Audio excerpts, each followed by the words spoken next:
evening time. Nice and decent people. Evening time. It's fun to tell you good morning and tell you good evening again on some same more football-ish. Match week. Match week 9 has kicked off. Football weekend has kicked off. This morning chat was so good. Um, I even didn't even get time to get to the Clasico. The El Clasico is this weekend, and I'm honestly like, yo, who the hell do I got? Who the hell do I don't, because I don't really have a dog in that fight. I don't really like Barca. Real Madrid do what Real Madrid does. But I don't even know who I got in that. So, and that's what makes them exciting for me, because I literally don't have a dog in that fight. Sit back and watch them kill each other. But as you look at the table in La Liga now, you're like, ooh, I don't know if Real Madrid can afford to lose this game, El Clasico. But it's a general football chat right now. Because if they lose this one, the blow that it's gonna send, because Barca will go right above them. But if they can go 5 points clear of Barca, that could go well for them. You know what I'm saying? It's one of them ones. But there's a lot of shit that I didn't even get to, that I wanted to get to this morning that I didn't even get to. That's what usually happens when I get on the net and then let the chat take over, which is fun. I don't take notes. I don't have talking points. It was just meant to be me and the Waffle Don getting into it. But the Waffle Don is on vacation right now, enjoying himself. So I have to let him be. Like I said before, I can't infringe upon his family time. Had he been there for work, I'm like, cool. We'll chat football while you're at work. I do it all the time. But the weekend is over for me. It's time to lower the flag and hoist the beer and talk some football. Now, with the dominant performance that Arsenal put forward against Atletico, on Tuesday, now people are really starting to think about, how do we move forward with the lineup?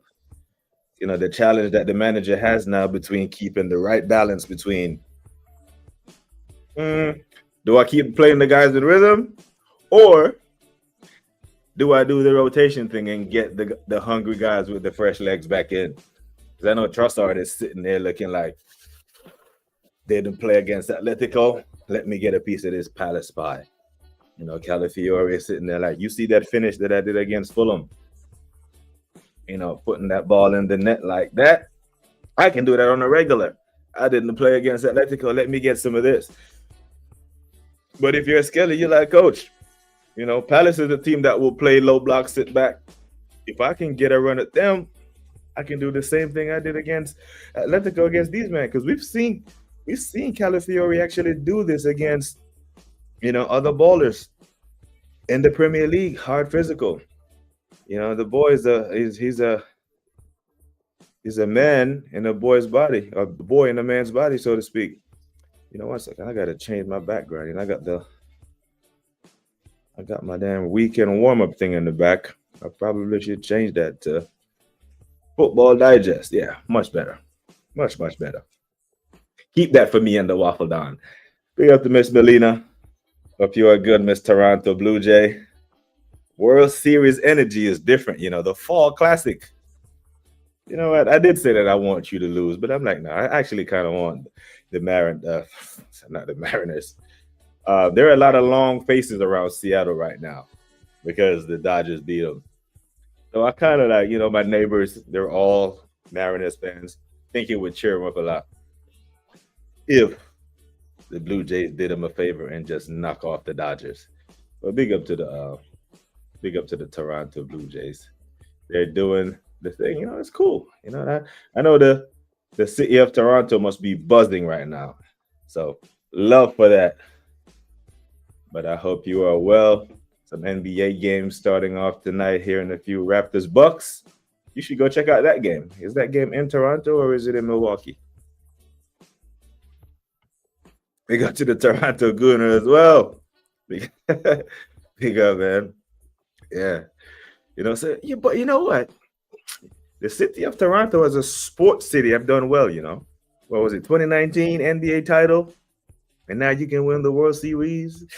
You know, I know the hockey teams always do well. I don't follow hockey much, but the city of Toronto is doing well. I remember there was a period of time where the New England area in this United States were just doing cleaning up everything, like from like the mid 2000s when the Celtics won the championship, you know, and then the Patriots had Tom Brady that was doing all the craziness. That area of the country was just cleaning up the sports franchises, and it was mad. Yeah, so the city of Toronto for our neighbors up north, you know, and I like flying into that city. You know, I like how they do the customs thing. They make it easy and seamless when I travel back and forth between the cities. So I'm here for it. The defending champ. Hey, the champ is here. The champ is here. Pick up the LFC monster.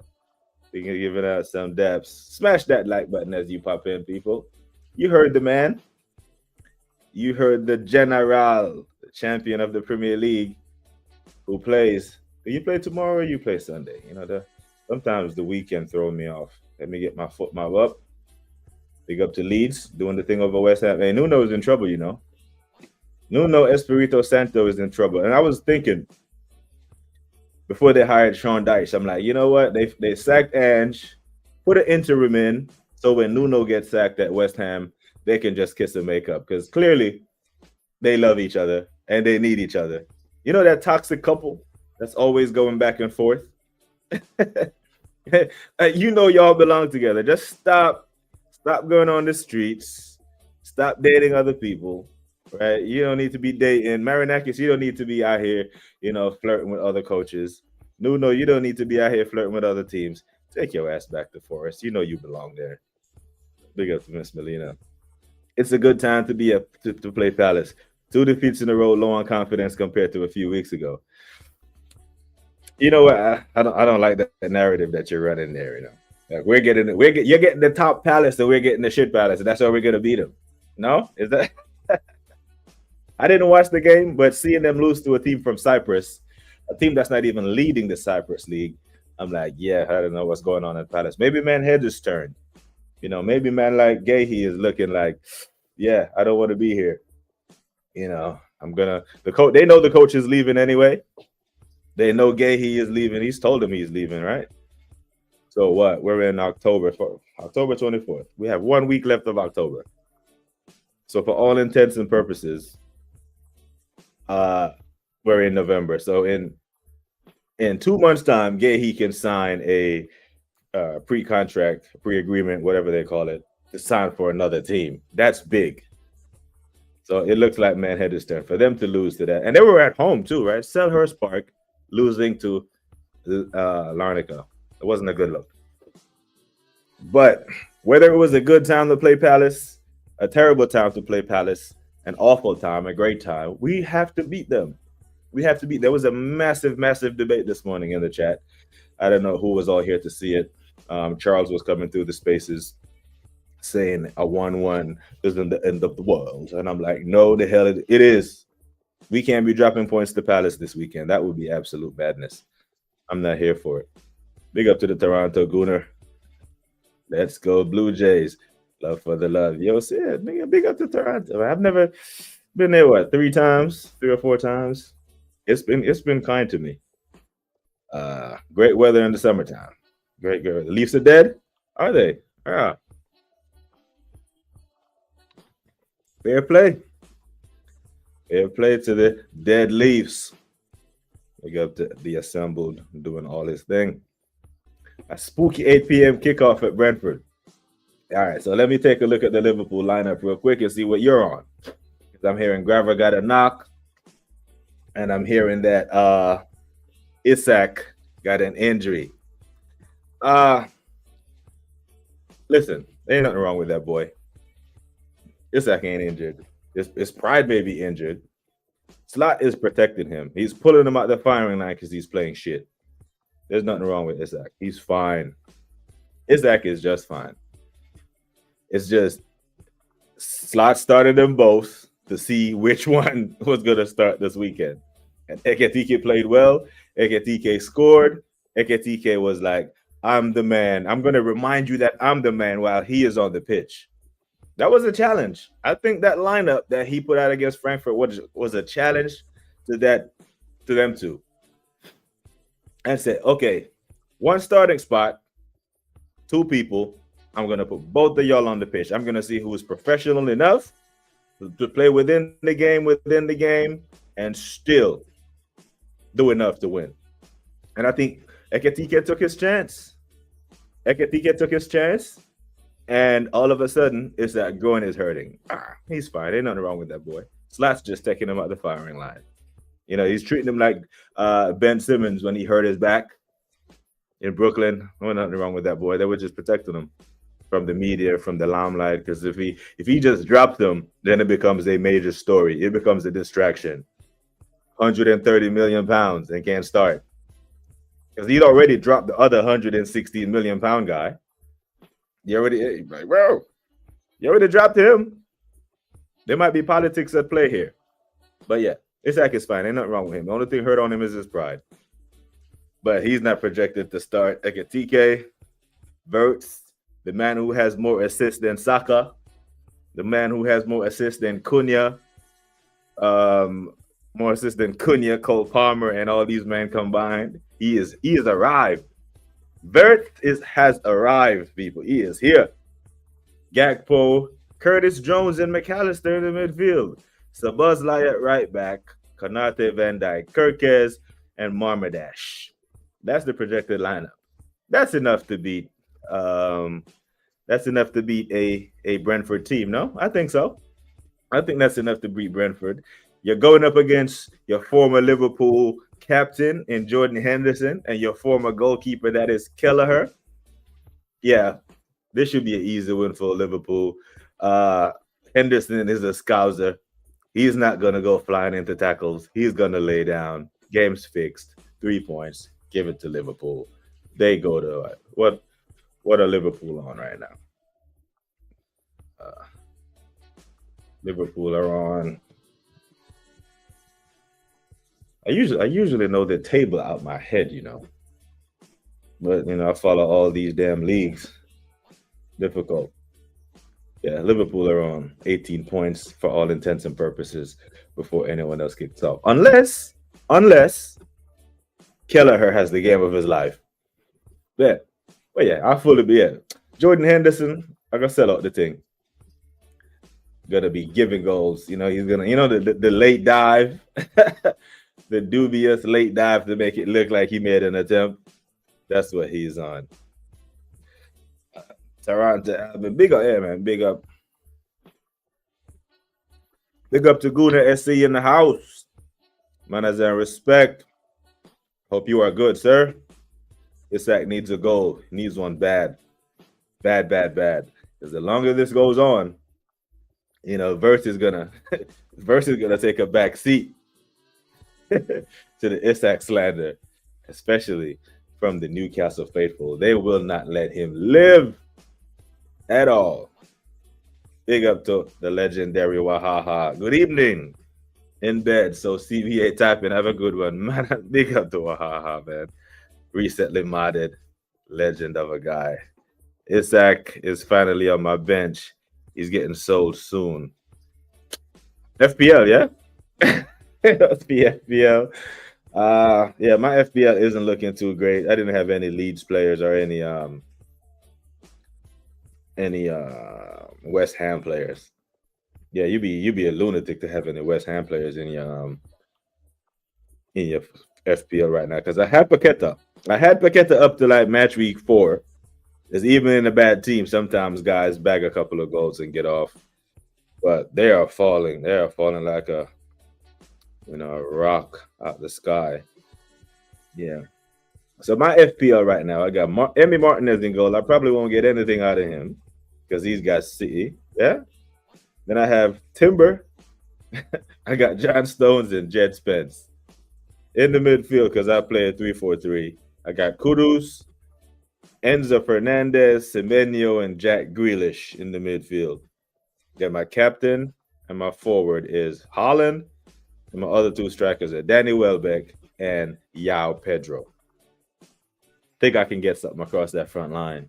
I expect Danny Welbeck to at least bang a brace at Old Trafford. At least a brace at the minimum. If I got my two strikers pushing each other to be better, I wouldn't have it any other way. Isak got to take it on the chin and push himself to be better. He's never had this. He's never had this. Not at club level. Shit, even at country. He knows he's clear of Gyökeres. But they play a 4-4-2 or a 3-5-2. They play a two-man front. So that's not something that he ever had to concern himself with. At Newcastle, Callum Wilson, light work. Did you see Callum Wilson today against Leeds? Looks like he runs with jeans on. You know, he wasn't even projected to play, but he had to come on early because they were getting overran. Against former center back Sepp Vandenberg and attacker Carvalho too. A little former Liverpool. Okay, yeah, I forgot. But I was looking at the starting lineup. That's why Kelleher and Henderson jumped out at me because Carvalho hasn't started, isn't projected to start. So, but he'll probably get some minutes. Big up to Darren. Manas. Yeah, I can chat shit with that. Yeah, Wahaha. So, you know what? I generally, I'm not blowing smoke. I'm not bantering. The same way I wasn't trolling when I said they would beat Sunderland. I legitimately felt that. I think they were better than Sunderland, even though Sunderland where they were in the league. I don't think these men beat Brighton. I think Brighton are better. I think Brighton are one of them teams that they. Okay, let me do this because I know recently Brighton went there and turned them over at Old Trafford. I am not tripping. A big part of that loss was blamed on Onana, by the way. I think that was the case. But their head-to-head finishes over the past couple of seasons. Yeah, January 19th this year. I know my memory wasn't tripping. I know I wasn't crazy. 3-1 Brighton. And I'm looking at the scoreline. I know I'm not doing result-based analysis where it was a close game and they like a 1-1 and they pulled away at the end of the 90-plus minute and then the 90-plus 10. No. This was this was a demolition job from Brighton. Minte scored in the first 5 minutes. Then Bruno got a pen, probably a charity pen. I don't remember the circumstances around that pen, but it was probably a shit pen they get at home. Then Matoma, 60th minute, and then Rutter, 76th minute. Complete domination. I went 3-2 for the game. And this score wasn't even part of my thinking. But now that I'm looking at it, yeah, I think Brighton will actually beat him. 3-2. No, there is no doubt. I'm more confident about Brighton beating United than I was about United beating Sunderland. I'm being completely fair and I'm being completely honest. The assembled say, what do you think of Havertz and Gyökeres front together? Our manager was saying they can play together. I don't want Havertz nowhere near the pitch, to be honest. You know, I haven't felt this way about a player at Arsenal since Xhaka. Like, people who know me way before content was, I used to dread the team sheet when I used to look at and I see Granit Xhaka on the team and Ozil wasn't even in the squad. And then people used to tell me, oh, he trains well. I don't give a damn. Training on Thursday and Friday and Wednesday don't put points on the board. Ozil must be poor in training. Don't care. He's great on the pitch when he's out there. You know? I don't. But back to the question. Before I digress and go off on a tangent, because I think Havertz was the most pointless signing that the club has ever made in recent memory. No. So I was appreciative of what the lessons learned in the Athletic Bilbao in preseason game, where it's the only capacity that I think Havertz is useful in the team, where we're up 2-0. He comes on for Gyökeres and, you know, trying to work his way back into the first team in good graces and go score a goal and kill off the game. Or Gyökeres needs to be rotated against a team that we know we're going to create an abundance of chances, and he's going to be useful in that way. Other than that, I do not want us to be in a situation where we're heavily reliant on Kai Havertz to lead our line. No. No. There's a reason why Chelsea wanted to get rid of man. There's a reason why we were actively looking for a striker in the market while he was the striker on our books. Other people keep mentioning Havertz like he's sorely missed or something. I don't get it. Havertz is a shit player on his very best day. I could not disagree with this. I couldn't. Again, Havertz is just not it. If someone can name me a more pointless signing, a more dollar for dollar, pound for pound, yen for yen, buck for buck, a more pointless signing in the history of the football.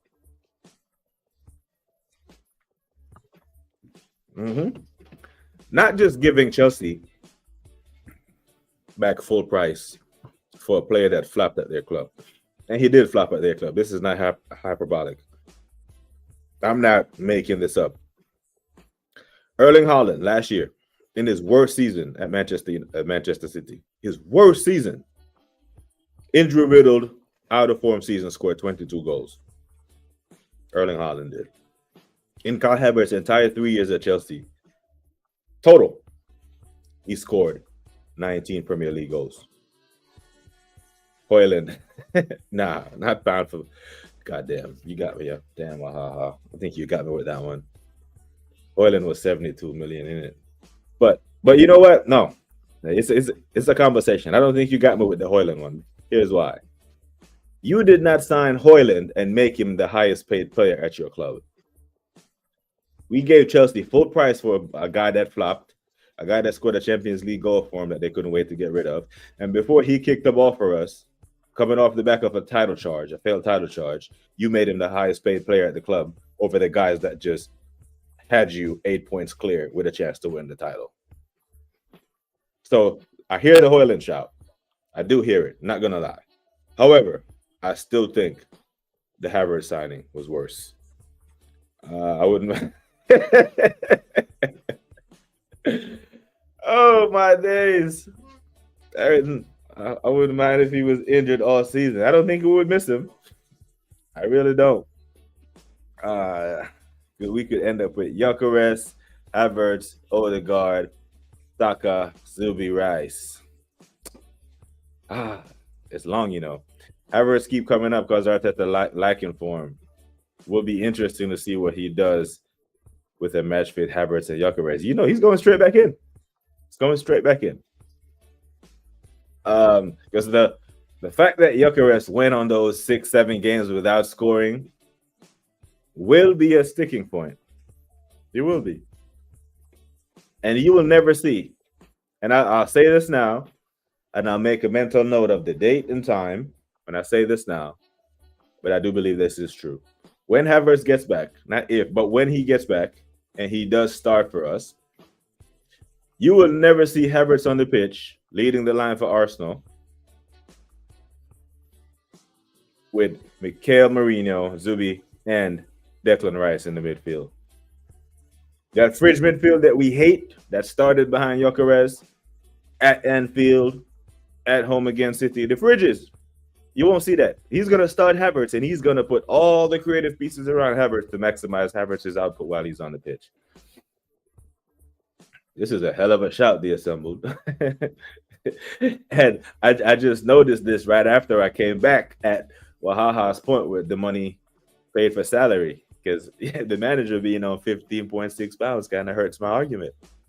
The Arteta signing, the Arteta extension, and the Arteta being made a top 3 paid managers in Europe is mad. Yeah.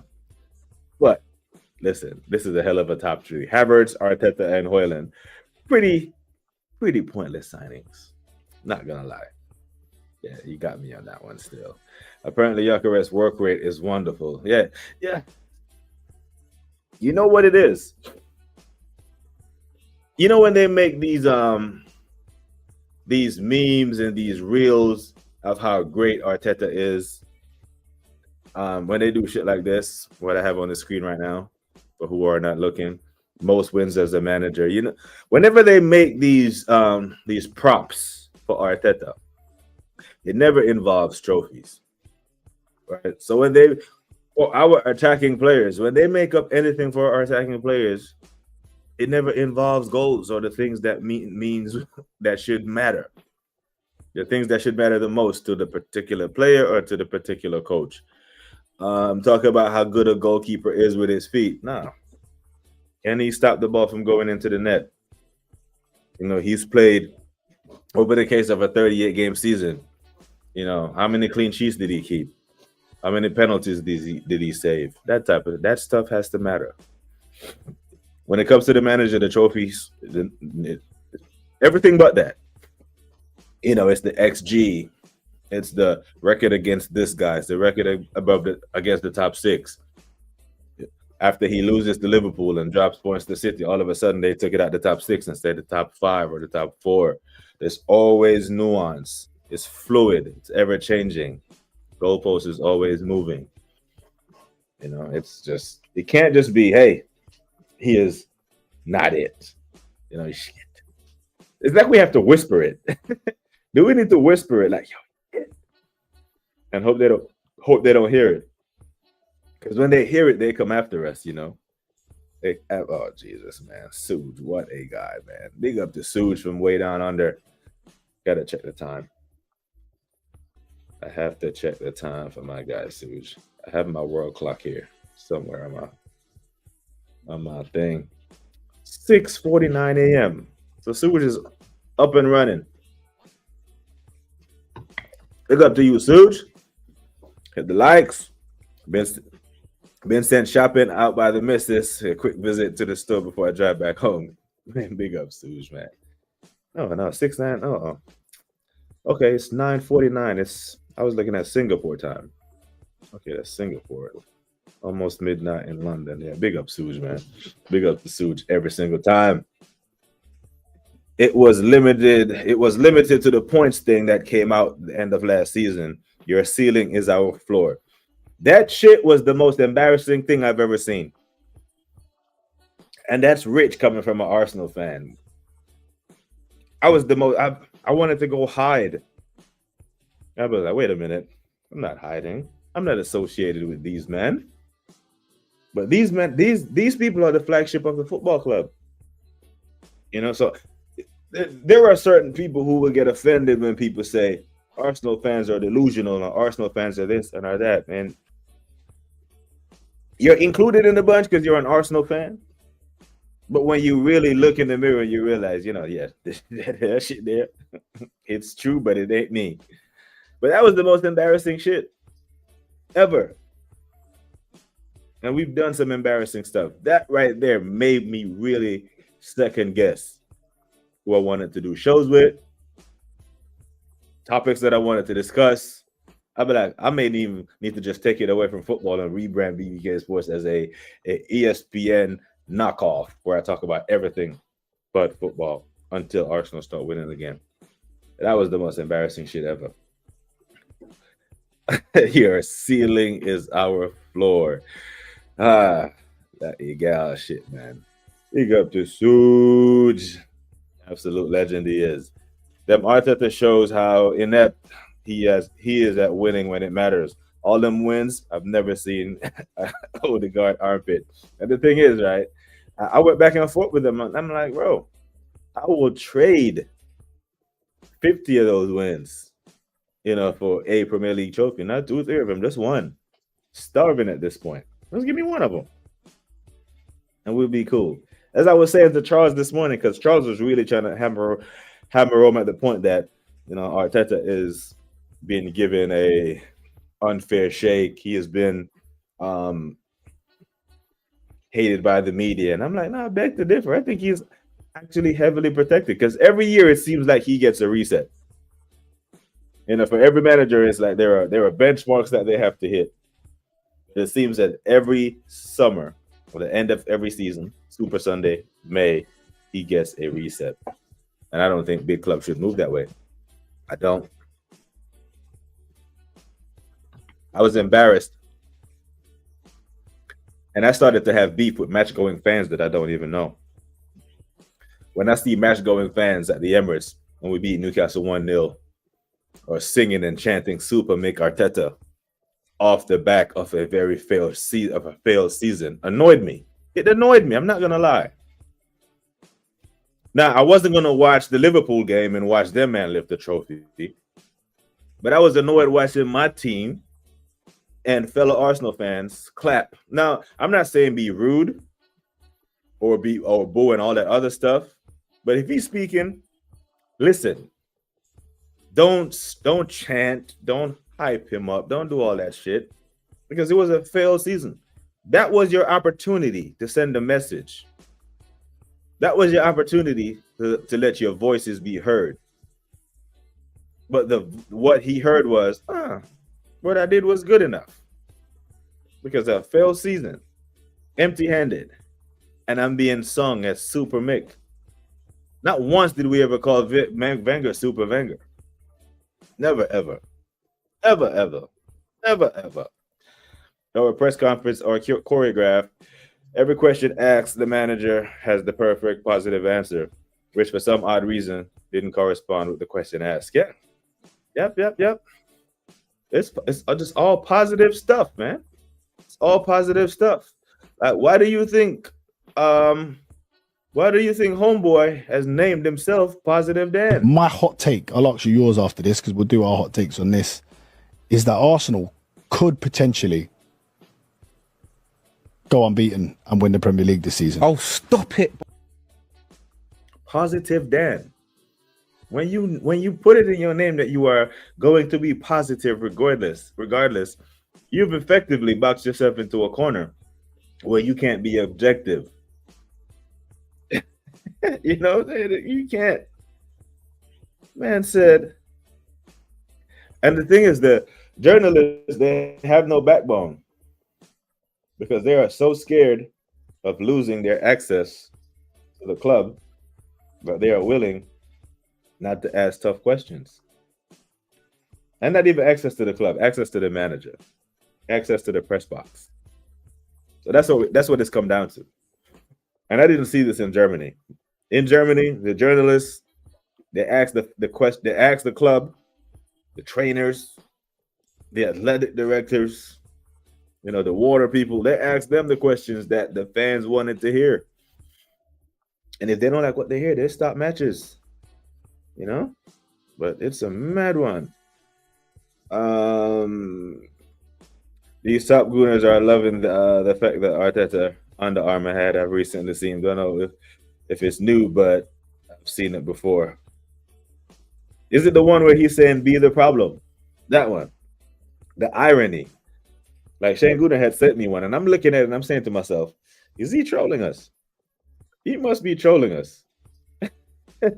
Be the problem. And the problem is we're not winning and you keep getting away with it.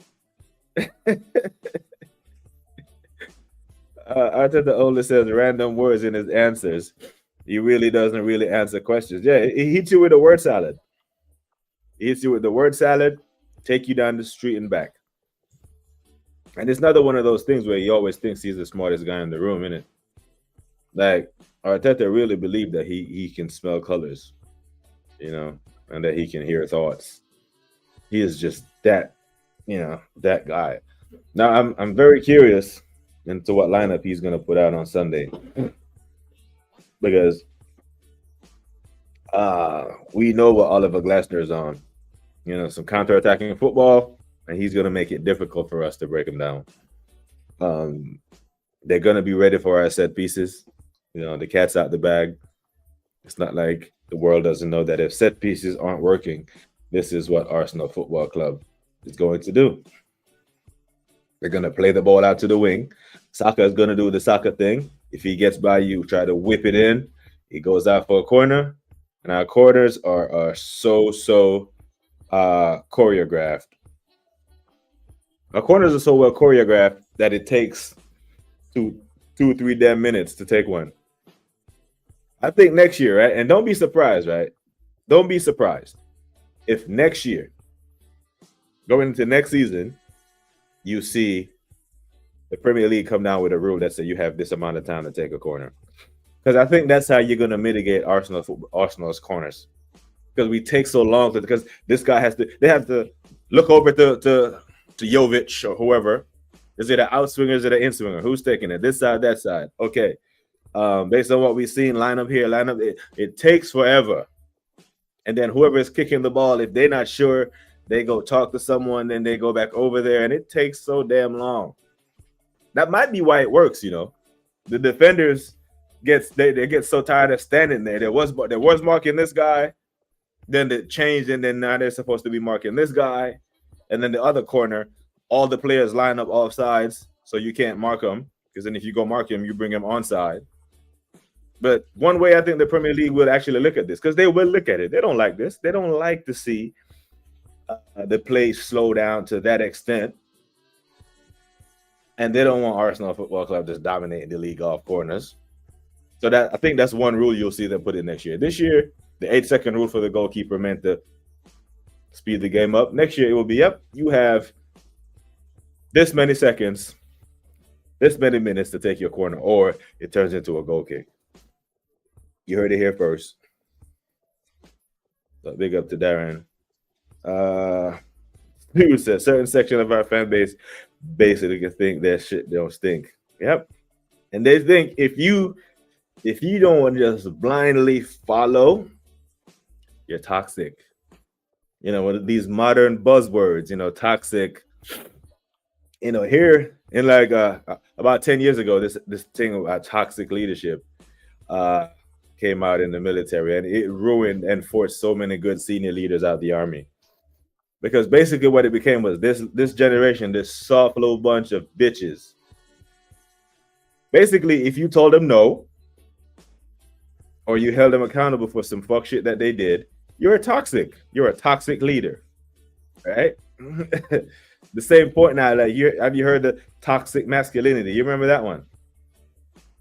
You know, toxic masculinity was trending all over the feminine space. How toxic? The hell is toxic about it? It's literally needed for the world to run. Yeah, you know, let the power grid go out and see if positive femininity are gonna climb the goddamn light post and put your power back on. You need some toxic masculine men now, don't you? You see how that works? But you're called toxic if you don't just blindly follow the club. It's crazy. Arteta to me is like an interim manager, not there to win, but to keep the baseline level until the real manager comes in. Oh, the highest. That's the thing, though. His results say that, but his salary doesn't.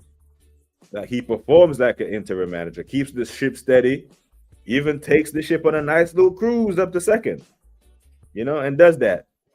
But he is paid like a real teacher, not a substitute.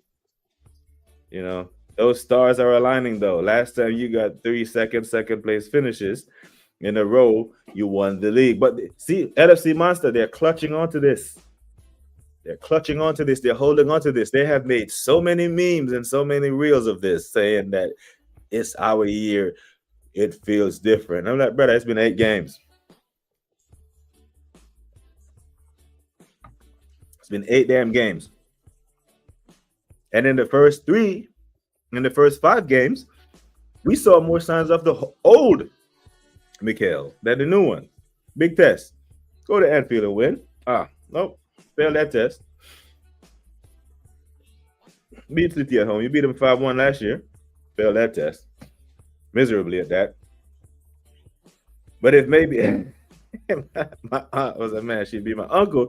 Obviously, my reality, she's my aunt. Pointless uses of the complete obvious. Facts. The assembled is on smoke today. I fully hear it. The assembled, careful, it's 2025. Your aunt could be. Yeah, we're so woke, right? Because here's the thing. We have men's football, right? And during the Club World Cup, you notice at the end of the game, there was no man of the match. Right? The man of the match award was called the superior player of the game award because the term man, M-A-N, has become toxic and taboo. Man, 11 men on the pitch in men's football, and you can't say man of the match. How did we get here? Now that's toxic. If you're gonna use the word, that's some toxic shit. That makes no sense. You know what I'm saying? How did we get here? Don't know. But yeah, the question needs to be asked of what does Mikel do on Sunday with his starting lineup? Does he keep the form of the guys who roughed up Atletico on Tuesday? Or does he bring Calafiori and Trossard back into the fold? Curious to know your thoughts on what you think he will do. And I'm not too worried about the result. I think we win the game. I think we have enough to get by Palace at home. They played yesterday. We played Tuesday. We have 2 days rest. Bigger squad, universally accepted by most. And we took their best player. Secret. Can't mention that. But I'm going to be honest, and I think he brings Calafiori back in. I think you won't see Skelly start again until the EFL Cup game. For that reason, you will see Skelly get the start against Brighton next Wednesday in the EFL Cup. And you will also see Skelly start against Slavia Prague in the Champions League, because I think we will have enough in that game to get by Slavia Prague as well, even without Zubimendi suspended due to a yellow card accumulation. But that's what I think he will do at left back. I think on Sunday it will be Calafiori. Wednesday it will be Skelly in the League Cup. Next Saturday or Sunday, whenever we play Burnley, it will be Calafiori again. And then Skelly will come back in for the Champions League fixture. And away at Sunderland the following week, bang, Calafiori back in. But Bayern Munich game, I think he goes back to Calafiori. I really think he does. Where are we at?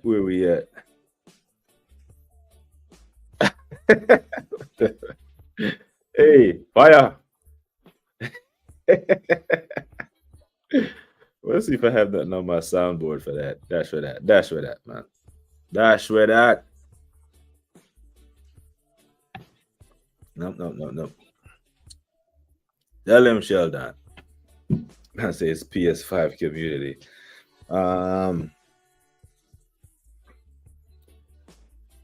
Notice how Wild Horse Calafiori wasn't started against a proper team. I think he'll start him against Bayern. I think he will. Well, I actually prefer this with the tech, because Bayern aren't great defensively. I think we can get at them defensively, but yeah. Rated superior player, a bit like subs now are called finishers, in my opinion. Strikers will be on the bench then, yeah. It's one of them ones. Yeah, I think Skelly will start. I prefer Skelly to start in this game. Mateo. I'd like to see him keep it. So I don't believe this Gabriel thing. I think Gabriel will start. I'm gonna be completely honest. I think Arteta just doing the poker thing, trying to play poker. Like, yeah, we're injured. That guy's not gonna start. He starts. Gabriel is gonna start. He's gonna start for set pieces. He's gonna start to keep Arteta's clean sheet record, because he wants this. He wants this clean sheet thing, The best defense, Boyton came in here this morning on Smoke, said he thinks that Arsenal would beat Chelsea's record of 15 goals. I'm like, nah, bro. I don't think people really understand how mad that record is. Now, we haven't conceded 3 goals since December of 2023, or something like that, against Luton Town or against West Ham in a game. It was a while ago. We didn't concede more than 2 goals in the Prem last season. We haven't conceded more than 1 goal a game this season. Yeah, teams won't punch us up.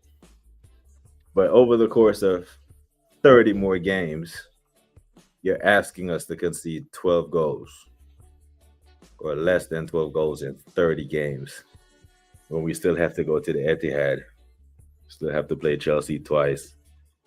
Even though I think we'll beat Chelsea both times. Still have to play Tottenham both times. Even though I think we beat them both times, I still think they will score. Bayern will smoke us if they put Calafiori. He's too slow and has no defensive traits. Skelly is the man. His defensive awareness is poor, but he can work on that, surely. Because that's decision mind game. Or I thought they're trying to flip mind games. I'll be shocked. I'll be completely shocked if I look at the team sheet on Sunday and Gabriel isn't there. Saliba, Henkel. Still think. Listen, people, remember, it's the season of no excuses, is what we said. The season of no excuses. That includes injuries. And you have the deepest squad to mitigate all the injuries. And I fully expect, whether it's in Kapai and Saliba, whether it's Gabriel and Mascara, whether it's Benjamin White and Calafiori or Skelly or Timber, it's enough. It's enough for us to turn them over.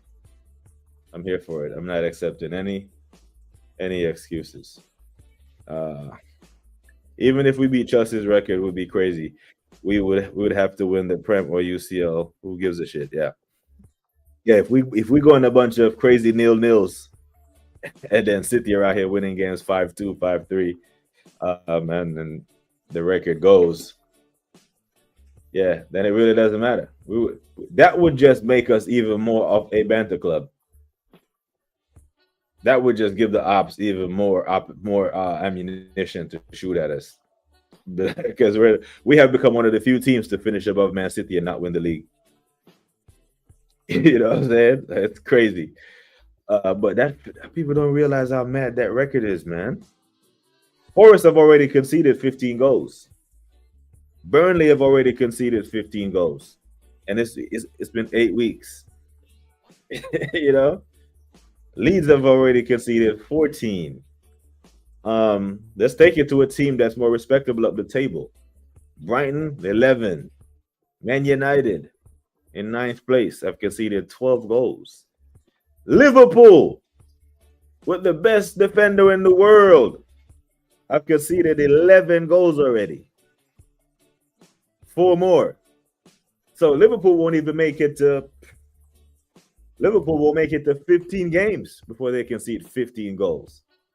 That's how mad that record is, So, don't care about those records. If that go on, win the game. Yeah. You know what I'm saying? Because, you could, like someone was saying this morning, you can go invincible with 38 draws, 0-0, and you can get relegated because 40 points used to be the safe zone. Right? But then you would have... you'd have beaten Chelsea's record if you kept 38 clean sheets, right?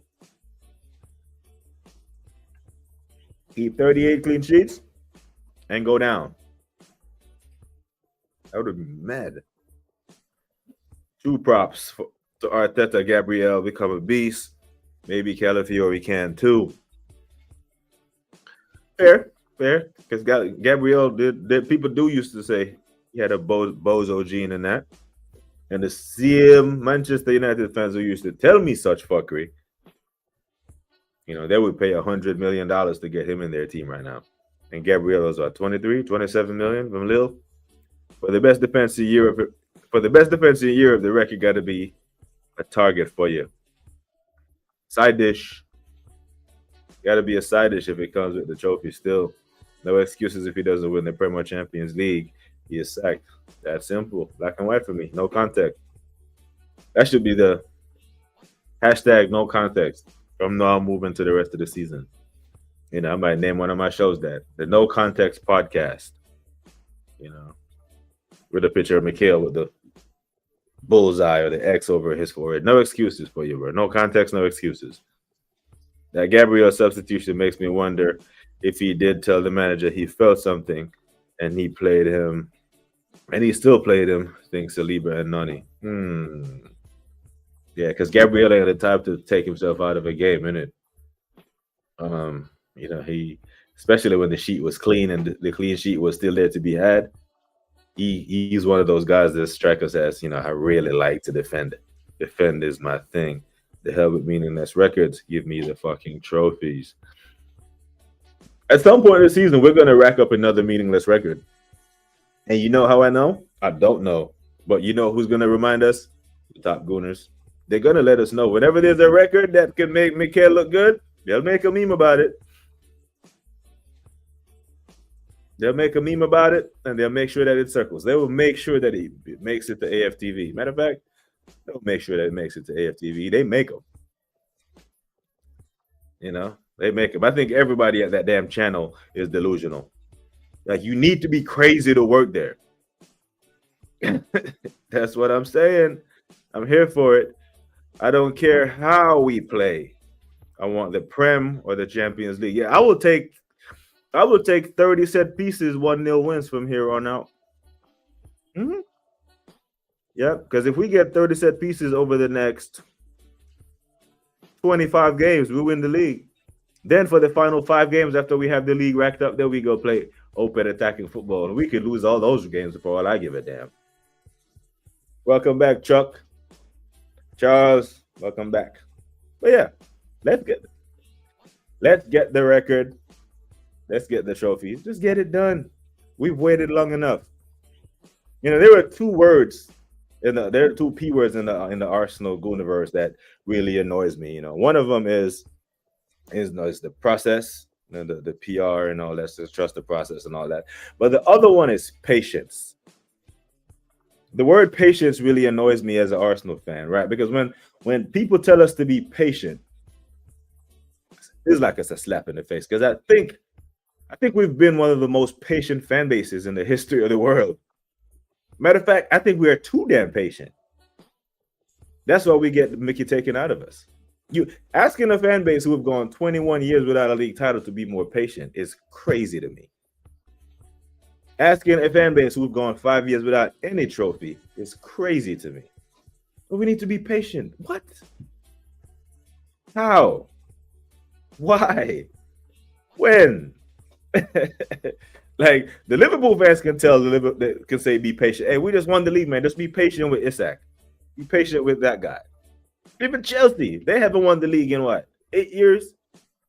But they can be like, hey, bro, we won the Champions League in 2021. We just won the Club World Cup. We won the competition we had no business being in. But, Enzo Maresca is working on something right now. Let's be patient. Even United fans, a year ago and the year before that, but hey, we're not great right now, but we still picked up the EFL Cup. We still picked up the FA Cup the following season. Hey, let's be patient for a little bit. Us. Patience is a cuss word that we shouldn't have in our vocabulary as Arsenal fans. Imagine having an invincible season but not break the 90-point barrier. If that happens without the trophy, dead. Trophies, and a big body gal is all I want. You want some pain. I'm telling you, that big body gal is going to cost you some heartache, Mateo. We're doing a treble this year. That energy is out there. It's out there, the assembled. I don't want no parts of it. I don't want no parts of that energy. There's a reason why that shit is so rare. And to go from nothing to something, this would be the ultimate rags to riches story from a trophy standpoint. Not rags to riches in form of the club stature and the money spent, but to go from not winning anything to winning everything. I can't say the Q word, but I'm on record as saying as I won the EFL Cup. So the EFL Cup, in addition to this, you know what I'm saying. We can play the most haram ball. I don't care. I just want to win. Yeah, and this is a statement that we should universally agree with. But unfortunately, the other side wants us to win a certain way. They want us to have to win with Odegaard. They want us to win with we have to win a certain way. That way they can say, see, we told you. We told you.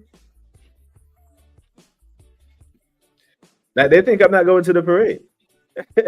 Like if we win, you men have already heard me say, if we get to the Champions League final, I am going to Budapest.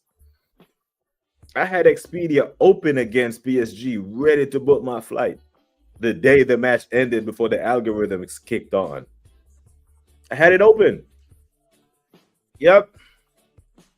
SeaTac, the Charles de Gaulle, Paris, connecting, going straight to Munich.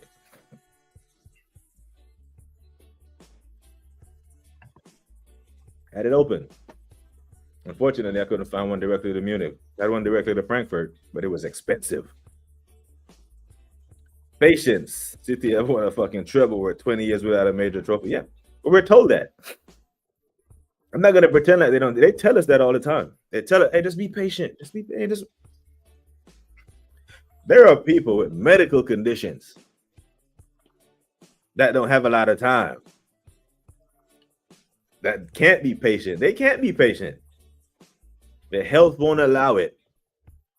So telling a certain type of people to be patient after 21 years is crazy to me. It's a slap in the face. League Cup, I want to rest Saka and Rice. Yeah. Between now and the Slavia Prague game, Declan has to get an abundance of rest because he has to play full 90 that game. There will be no Zubi.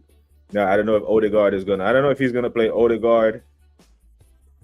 No, not Odegaard. I don't know if he's gonna use Norgard or Marino in the midfield with Declan. But that would be interesting to see. Big up to Gianni in the house.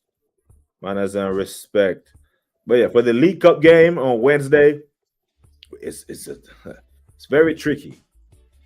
But I'll say you'll probably see the Port Vale team, the Port Vale back five, but you'll probably see Mosquera instead of Saliba and Hinkapa if he is fit.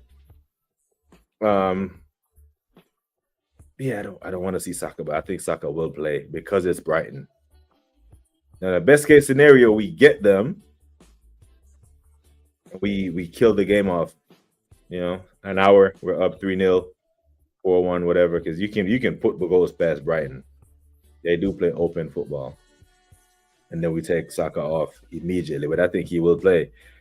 Max, can we go? Max, we can go without a Prem in my eyes. It's 3 years at EK. And if you don't get the Prem in those 3 years, just grab the FA Cup on the way out, isn't it? Shaw says, Taryn, Liverpool fan base went 30 years without a Premier League title. Chelsea fans were patient for 50 years before 2004. Tell him that now. Actual statement. Everything you said here is true, but tell them that now, Charles. Tell a Chelsea fan to be patient now. Chelsea fans are the spoiled kids that grew up in a castle. The post-Roman Chelsea, tell them to be patient.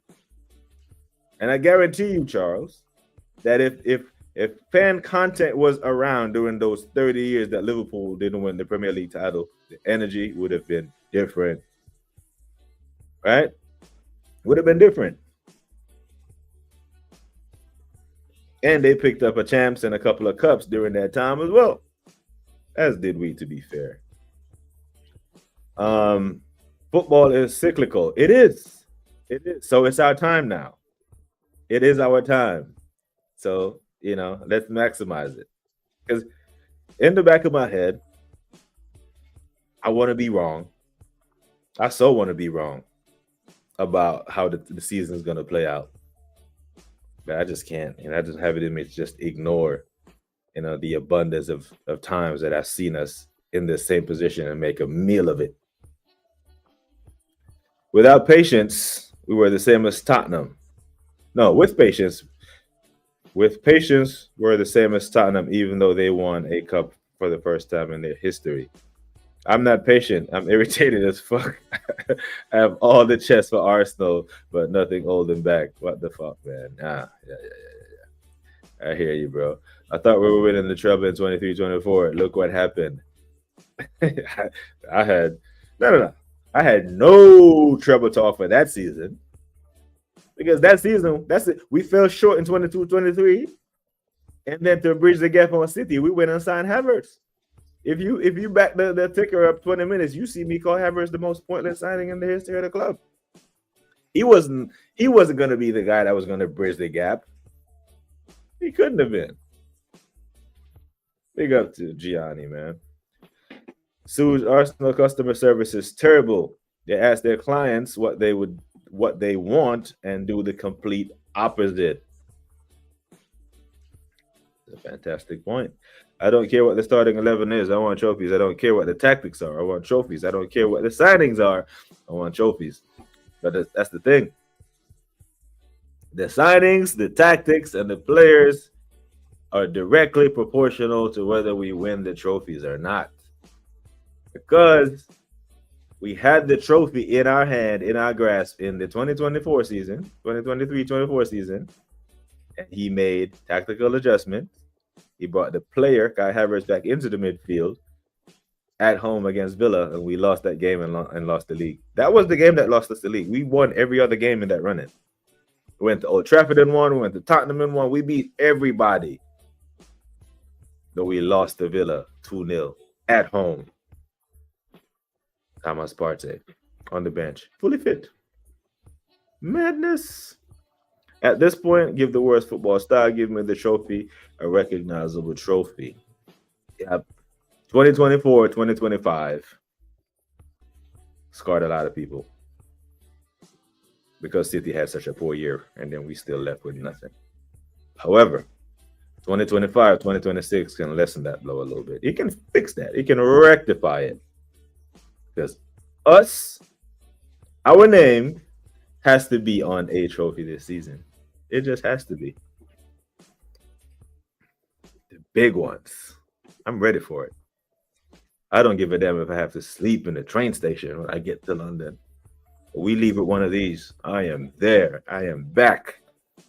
Back in the UK. I haven't hit the UK since 2023. Due for a trip still. Man, no patience. Yes, man. Enough of it. Facts, man. Russian oil money got them the way they have. Got them what they have now. BBK, would you have let Roman Abramovich buy Arsenal if he didn't buy Chelsea? You know, people forget that Roman didn't love Chelsea. Roman wanted to buy Tottenham. Daniel Levy just didn't sell. He didn't love Chelsea. He wanted a football team. Whether it was to wash his money and turn it legit, whatever. He wanted a football team. It just happens to be Chelsea. He was leaving London. He looked down. Oh, that team don't want to sell. Oh, that's a stadium. What's that one? Oh, I can't buy that one. Can I buy that one? They landed the damn plane and went and bought Chelsea. But Abramovich is not the one that we have the owners. They have the KSC Entertainment are some of the richest people in the world. The money is there. One thing I'll say that what we have in common with the Liverpool fan base this season is that this season, at the end of this season, Arsenal fans nor Liverpool fans cannot point the finger at their owners. After the window we just had, we didn't sell anyone. Normally we get told you got to sell to buy. No, we spent $250 million in one window. Ooh, war chest. Liverpool, we don't even have to talk about their window. Most of their fans, some 8 to 10, 8.5. There was none that rated it less than an 8, 8.5 going up. They had a mad transfer window. So at the end of this season, whoever fails, whenever they fail, Arne Slot, Arteta, that's where the finger's been pointed. Not at the owners, not at the players. The person in charge of the players. We should have bought Gyökeres instead of Havertz. Havertz is a headless chicken. Isak was on the market. So was Kudus. When we lost that Villa game, I knew we were finished, dead, dagger in our hearts. I think I turned my phone off for 3 days straight. I wasn't even doing content back then. You remember the first half of the 23-24 season, Odegaard was being a ghost. How is he still our captain? They voted for him. They voted. That's what the manager said. They all voted for him. You know, they like him. Let's look at it. Let's look at it one way. If you're in a job and keep doing better and better, But at the end of your manager gives you a raise, to someone else. Will you try again next year or chicken out and leave? If I'm in a job and I keep doing better and better, okay, so I'm in a job, I'm improving, okay, I'm showing constant improvement, but in the end, the manager gives my raise to someone else. So my manager gives the raise to Charles, even though I'm the top performer. Will you try again or chicken out and leave? So here's the thing with jobs. If you're a top performer in a job, companies compete for you. For example, if you are the lead engineer at Apple and you're designing the next generation of iPhones and they're paying you $500,000 a year, but then Android approaches you to give you the same job for $750,000, what do? Do you stay at Apple? You stay loyal to Apple because this is what you like doing, or you go back to $750,000 because you're the best, you're in demand? If at the start of the season, if Arteta is given KPIs to hit and he hits them, then fair play, he's going to keep his job. But what are those KPIs? Do we know? Because we're not privy to that information. And the fans are the true stakeholders of the football club. Because if the owner, like a Roman Abramovich, don't set the standard that say you're sacked if you don't do X, Y, and Z, then the fans have to uphold the standards of the football club. Because Arteta is not walking into a bar at the end of the season and getting bantered by his mates. It's you and it's me. They're having to deal with the consequences of his bonehead decisions. I tell you, that's not what this manager thinks. He sees Havertz as the complete cultural footballer. I don't know what lens he's looking through. Napoli went 33 years without a league, now won 2 of the last 3. Arsenal has to win £1 billion spent. Napoli has won 2 titles on 350 million euros. No more excuses for Arteta.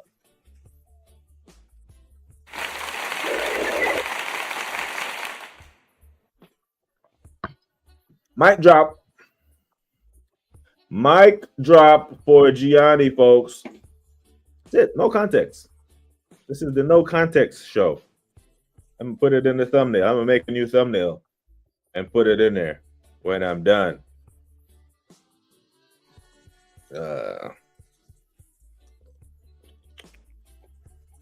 Abramovich was interested in Liverpool too. Yeah. The Chelsea fans don't like to hear that, but I tell them all the time, like, bro, man didn't love Chelsea. Man just wanted to buy a football team. It worked out for you. It worked out great. But they let them tell it. You know, Roman was born in blue. You know what's funny? It was said in our heads that finish above City, we win. Arteta was too focused on City because that was his goal. Yep, trying to get one over on the master. The news I'm aware of is Abramovich wanted Arsenal. Peter Hillwood thwarted him. Never at Liverpool. Yeah. You do know, voted for him. Yeah, that's what he said. They voted for him. There's a clip floating around where he says Martin Odegaard can lead the guys without saying a word. I'm like, okay. It was fantastic. I've never had it's going to visit a place and living there is completely different, right? Like New York City, grew up, spent most of my childhood in New York City, right? But now, as a grown man, I don't want to live there. Great place to visit, but I don't want to live in New York. It might be the same for the UK, right? Never lived there, but I've visited there frequent. My grandma is a old British lady from Birmingham, right? That's how I ended up in the UK for all my summers when I was growing up. 2 or 3 months out of the year I was there, but I've never lived there year round. But I do like it. We need to sell Jesus and Havertz.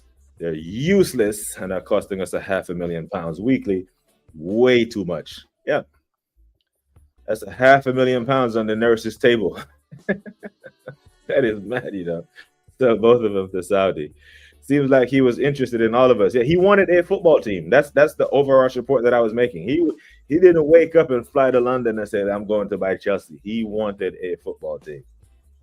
The bid would have been accepted by our owner of the time if he went for LFC instead of Chelsea, from what I've heard he said over the years. I think Odegaard is the worst captain in football club's history, in Arsenal Football Club history.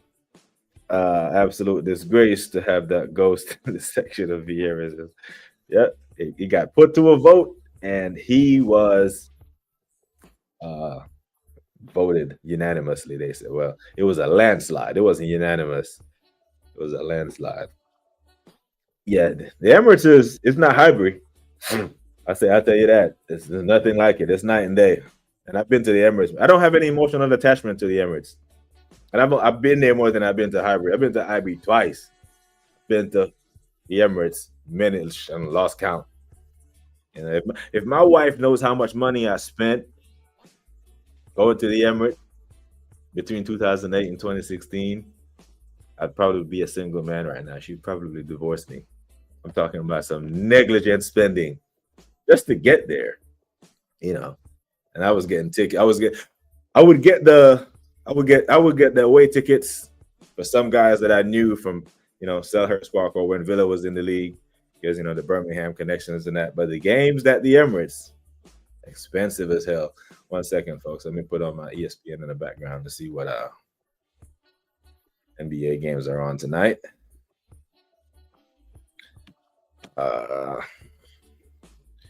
He said I kind of hate. Hate is a strong term.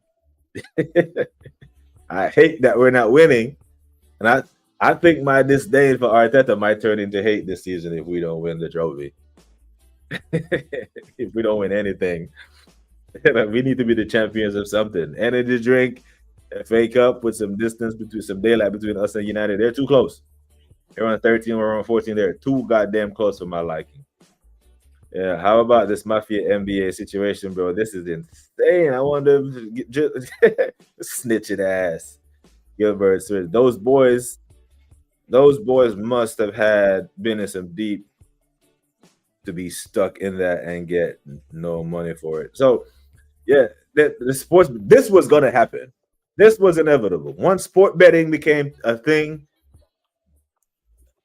this for the FBI to start investigating it, a lot of stuff had to go because the FBI gets cases all the time. They choose which ones they investigate.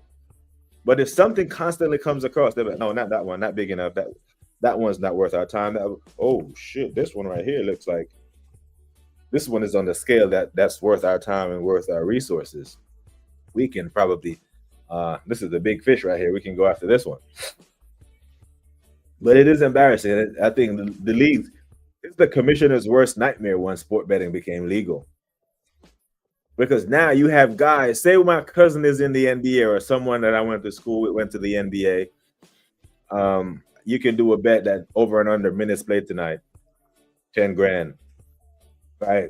And then I text my cousin and be like, I got to bet on you 10 grand over under 3 minutes tonight. You go roll your ankle in the first minute of the game and fake an injury and make, you know what I'm saying? There's so much shit that can go. Yeah. The toothpaste is out of the tube. They can't put it back in. It's mad. Right out. Hope she ain't watching this. She probably won't.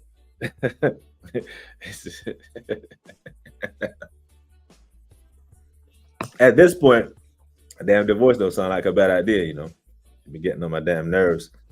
Nah, I hate Odegaard. He is a spineless coward that will never be a captain. I'd rather have Ranieri. Now, our captain should be Declan Rice or Big Gabriel Magalhaes. Y'all hear about Sheffield Wednesday? They're in some real shit now. It's Wednesday. Nah, I haven't heard it. I got to go check that out. Are they in like some Bolton Wanderers type of shit or deeper shit than that? Told you he got people hypnotized, speaking without talking. If I said that, I'd be sent away. Living in a padded room with extra long sleeve jacket and a back getting regular injections. Yeah, and you'll get your shoelaces taken. You could only eat with a plastic fork or spoon. They wouldn't even give you a fork. Looks like the zero logic player bashing a manager, and he has started even though it's game week 8 and league position is 1. I'm not sure. I'm not sure I follow. I've seen some clips of one of the players involved, and I'm not surprised someone at the FBI saw and thought, hang on a minute. He didn't hide he was throwing the game at all. Yeah. They have to. They get all the information and then they sit in the room and look at, okay, let's see what this is. And let's see if it's that obvious. Because here's the thing. The feds don't come after you unless they know they can get you. They don't like to be embarrassed in federal court because they have taxpayer resources. So they will have to explain, why did you spend $3 million of taxpayer money on an investigation or on an indictment that you knew you couldn't win this case? And the feds know they got you. Right? When the head of the FBI, not his assistant, but the head of the FBI makes the announcement, they got you, bro. And a couple years ago, it was 5 guys being investigated. This indictment got like 30 something. So it went up 6-fold. So there are NBA players tonight who are shitting bricks. There are names that will come up. Those 30 guys will snitch. Oh my days. Some of those guys will snitch. More names, a lot more names over the past couple of months. You're gonna be like, what happened to this guy? Oh yeah, you know what happened to him. Right? So Gabby, but I'm saying he's so shit as a captain. I slap it on Nwaneri. At least Nwaneri shows balls. Rozier and Billups are idiots. Yeah, you're on a $26 million contract and then you risk it for 200 grand, tripping over dollars and chasing nickels. Mad. I think they were in bad debt. Doesn't make sense to risk it. Yeah, it doesn't. I wish I would come home and have to tell my wife we about to be homeless over some gambling shit. How many points? So yeah, 8. We're clear.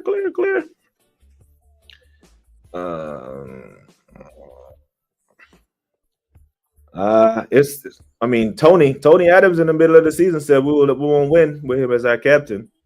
And that discussion dominated the space for a good week and a half for Odegaard's captaincy. Yeah, Wednesday owner has been awful for them. Hope they pick up a new owner with the best intention. Old school Prem club with Rich. Yeah, they definitely. Yeah, the feds only have a high conviction rate because how much it costs to run a federal case. When the feds get taken to court at that rate, someone goes down. Someone snitch. Yeah, someone definitely talk. Yeah. So that job that Gilbert was trying to get at ESPN when he was up there sucking up to Stephen A. It's long for him. But Teo said Charles don't want the top gooner energy. Yeah, some top gooners out there. There are some guys who sit on the fence, but there's definitely some top gooners. Positive Dan, obviously. Everyone at AFTV, every single one of them at that channel, top gooners. And of course, there's the Eagles. You know, who else? I was gonna say Stricter, but he's AFTV, so he falls under that umbrella.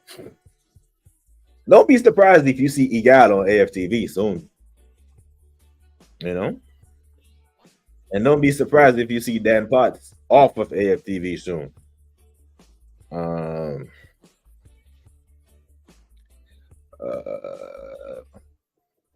Nems in disguise. Lee Gunner in disguise. Also don't hear about Mafia much these days. They move in the shadows. Yeah, it was just weird, man. The whole Mafia thing. Someone's going to jail. A lot more are going to jail. I've never bet on sports. I don't know how the DraftKings and all that stuff. For my brother in Florida, he's big into, so he'll call me and ask me stuff, about parlays and this and that. And I'm immersed into this, that, and all the sports. But sometimes it's beginner's luck. You don't know shit about betting. You go in there and you hit it big. But when you do all this, analytics and that, it's very, very, very, very tricky. But I feel bad for the families of the people who have nothing to do with this, but will be affected by it.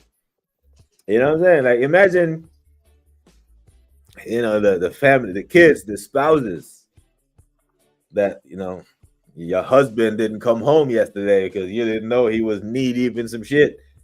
He's locked up, and the security, financial security that you thought you had, it's not there. It's crazy. So I don't know how that goes, but hey, luckily, the players who have no business being in this are the ones who are like, yeah, I'm glad I didn't take that bait. But there are players. There are players who are sitting there like, damn, that one time, this other time, that time, that shitting bricks right now.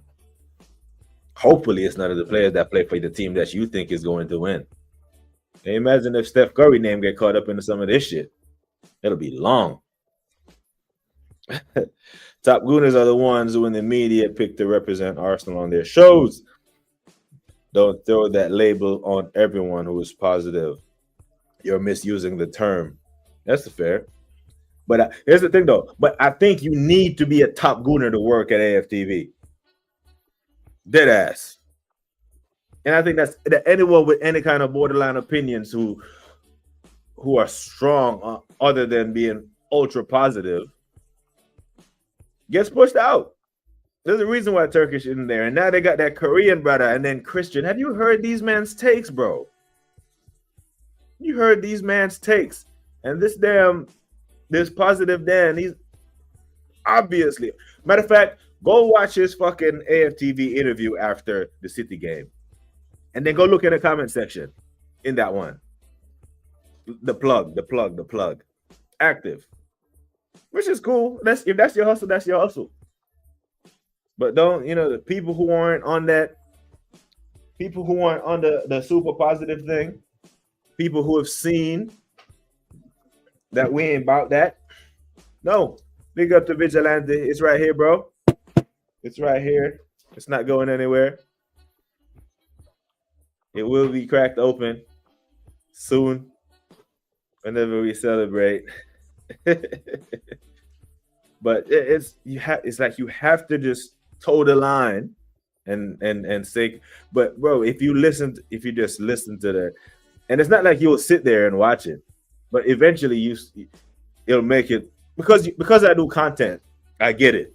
People send it to me, and as I go through the spaces, the algorithm won't separate positive Arsenal from negative Arsenal. It will Arsenal sports Premier League. It'll come to you, but it's. I said, no, bro, I'm not watching these retards.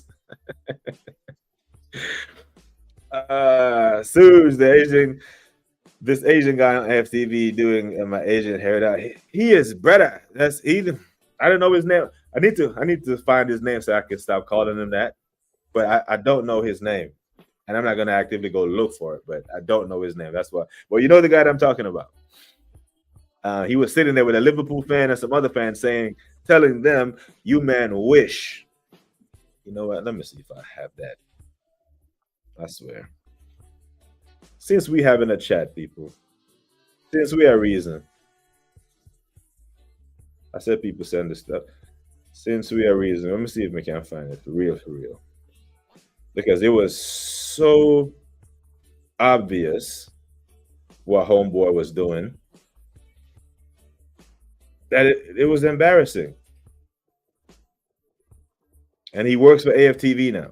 And I actually sent it to one of the group chat, and I was like, this brother right here is auditioning for a job at AFTV. That's what I said. And then I turn around and he's at AFTV. Crazy. fair on Odegaard for under pressure, but captaincy voting is done by the team. It's not by the Britain's Got Talent after 3 years in second place finishes. Maybe give him that on the same path. Norway to the World Club plus Arsenal Football Club. I mean, but he's the captain. He's not going anywhere. We can win this Premier League. We can win the trophy in spite of him being captain. I mean, we did bring the Premier League down to the damn very last day in 23-24. But the first title that we fucked off, well, we let Man City win the league without even kicking a ball. It was him that gave that suicidal back pass at the City ground where we lost the game. It was him.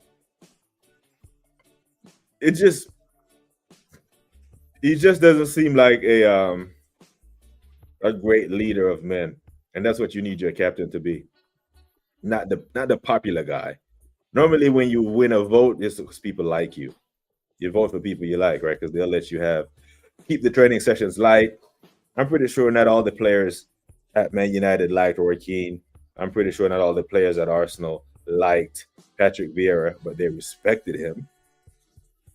They respected the shit out of him. I promise you that.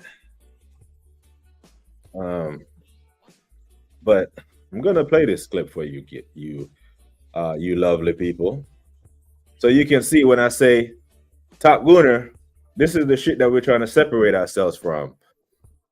Because no one can be this ridiculous. Surely it's just a show that they're putting on when they do shit like this.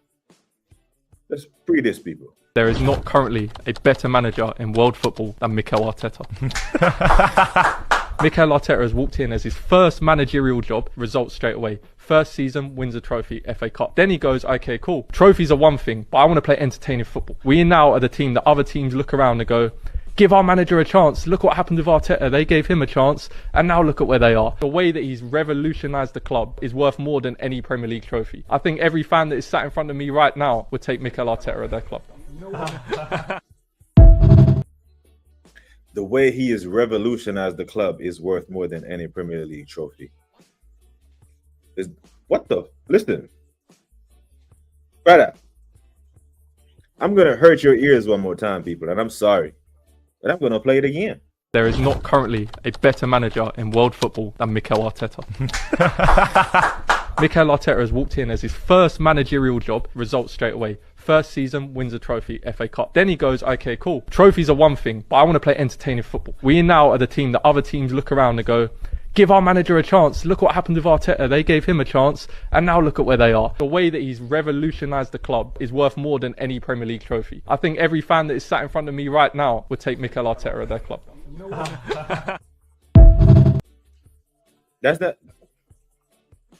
That's who works for AFTV. He works there now. This is what happened, the flagship. So when the social media director, now talk to me, Charles. When the social media director at Arsenal Football Club wants to feel the pulse of the fan base, you think he goes over to Lee Gunner? You think he goes to Northside? He damn sure don't come here. But that's the pulse of the fan base. That is a fan. And if you are Robbie, that's the energy. That if you're owner of Arsenal Football or AFTV Media, that's what you're putting out there. Now, I'm not saying that you should censor man. But that's a fuckery. That should not, words like that should never be said. There is not a manager in the world than Arteta. Every fucking manager in the top half of the Premier League table is better than him.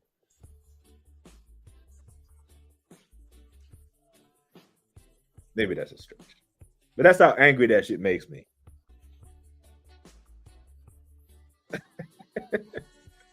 That's how angry that makes me. Seriously. If we don't win the Premier League or Champions League, Arteta out, Odegaard out. Always thought this, with Coke that tastes best, rum blended whiskey, or some basic cognac. With the VSOP, I drink it straight. with the apple flavored Crown Royal. I drink with apple juice, real apple juice that I juice myself. With this, some cranberry juice. It's calm. Only reason Igal would not be on AFTV is based in Canada. Nah, Igal lives in the UK, Suj. He's Canadian, but he lives in the UK now. He lives there. So it won't be surprised if he if you see him on AFTV soon. Back when I was a drinker, my beers of choice was Corona or Kingfisher. Hefeweizen beer? Or Helles. Helles is one of my favorite German beers. I'm gonna leave y'all at the beer talk because it'll make Sheldon said make it stop. But Charles, this is the type of shit that we're trying to weed out from the fan base. Now, what kind of standard is that? A manager who's won one FA Cup and finished 8th without a trophy, 5th without a trophy, and then a couple of second place finishes, a man can sit there with a straight face and say to other fans who are winning that there aren't any managers better than him in world football. You know? That guy is special. Definitely missing some brain cells. Motherfucker's missing a brain. Suits, I almost vomited my meds. He got said trophies are overrated. Common theme amongst these top gooners. Yeah, we must hold these men accountable for the shit that they say, bro. Because we get looped into a conversation with these men. You know what I'm saying? Big up to BX Gunner. We get looped into a conversation with these men. Man, sit around and say other managers around the world are looking at Mikel Arteta saying, no. Ain't nobody doing that. No. Ain't nobody. But yeah. That's what we're dealing with. The AFTV flagship. The flagship of the fan base is doing that. And we're just stuck with you're being negative. You're being negative. I'd rather be negative than delusional. The hell with that. Top 5 leagues in Europe. Look at the top 5 teams. Would any of them take Arteta? Not. I don't think when the top 5 jobs in the world open up, no one will. He's not getting a phone call. Let me put it like that. Yep. Luis Enrique, Oliver Glasner, Iraola, Pep, Slot, Klopp, Xabi Alonso, Hansi Flick, Carlo, me, you, Suj, Mateo, BX Gunner, LFC Monster, Darren, Sheldon. Those are the list of managers. We can go on and on. I give any one of you, man, 15.6 million. You can finish second and call yourself a top manager. You know what I'm saying? That's crazy. Honestly, though, we need to find a word for them. Dan Potts is a top gooner, but speaks sense. Potts is a politician. I say that. I see Potts sit back and watch Lee Gunner do a complete mucker on his channel at Christian sometimes, but it's good for views. You know, it's good for the numbers. Yeah, Potts is he does speak sense, but he toes the line a bit. Those trips to Singapore are expensive if you're a YouTube content creator, and if you can get the club to sponsor it, you know, you need to be nice, because AFT Media is invited there. They get press passes. Big up the doc, the man that see more butts than all of us. Big him up. If Arteta bottled an 8-point lead with Bayern, he'd get sacked faster than Charles gives Arteta and Odegaard. Oh, Jesus. I cannot comment on an Arteta cult. In fact, I will blame fans to make it a cult. There is one indeed, and his predecessors also had a cult. It is the club that breeds this culture. Wenger, even if Wenger had a cult, Wenger allowed us to sit at certain tables at the Premier League era that afforded him a certain level of grace with the fan base. Arteta hasn't done any of that. He hasn't. You know? Arteta is getting protection that he doesn't deserve. Wenger won. Those years we went into the Champions League where we were winning titles, we legitimately had a shot at winning. Wenger never had a transfer window where he was spent $250 million. This manager has. And if there was ever a window where Wenger was backed like this, the expectations would have been title, champs, or bust.